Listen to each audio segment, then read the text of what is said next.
Dieu demanda aux enfants d'Israël de choisir un agneau sans défaut et de l'immoler dans la nuit de Pâques.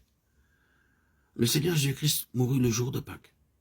Il est le véritable agneau pascal. Il est le seul être qui fut jamais sans péché. 2 Corinthiens 5, 21. Il a été conçu par le Saint-Esprit. Il est né sans péché. Et il a vécu sans jamais pécher.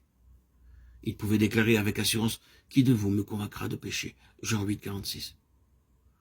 Personne n'avait osé l'accuser d'aucun péché. Il est mort pour nous, comme l'agneau sans défaut.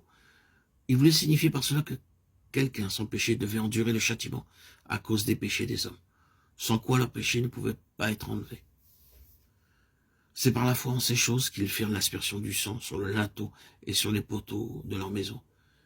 Ils devaient toujours se souvenir qu'ils avaient été libérés de leur lien par le sang de l'agneau. Le sang sur les 2 poteaux de la porte et sur le linteau signifiait que le sang les sauvait de leurs péchés passés, présents et à venir.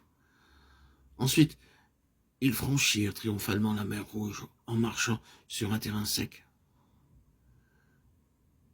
Lorsqu'ils arrivèrent au mont Sinaï, Dieu appela Moïse du sommet de la montagne et lui donna le plan et le modèle du tabernacle pour qu'il soit construit.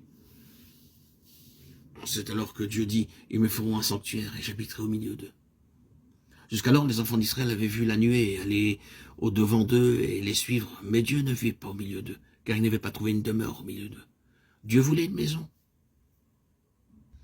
où il pourrait donner et recevoir l'amour. C'est pourquoi il dit « Construis-moi un sanctuaire afin que je puisse habiter au milieu d'eux ». Vous pouvez être employé dans un hôpital, une école, un collège ou dans un secrétariat. Votre bureau peut se trouver dans un grand édifice et votre siège peut aussi être très confortable et pratique. Vous pouvez avoir un bon éclairage et un ventilateur. Vous pouvez avoir des tasses de thé quand vous le désirez, prendre le nombre de pauses auxquelles vous aspirez, mais vous ne direz jamais que là est votre foyer. Malgré tous ces attraits, il n'est seulement que votre bureau.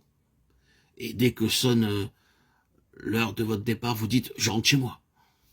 Votre foyer peut être tout simplement une petite pièce, à la fois salle de séjour, chambre à coucher et cuisine avec peu d'espace pour une table et des chaises. Vous pouvez n'avoir rien qu'une pauvre théière avec un bec ébréché.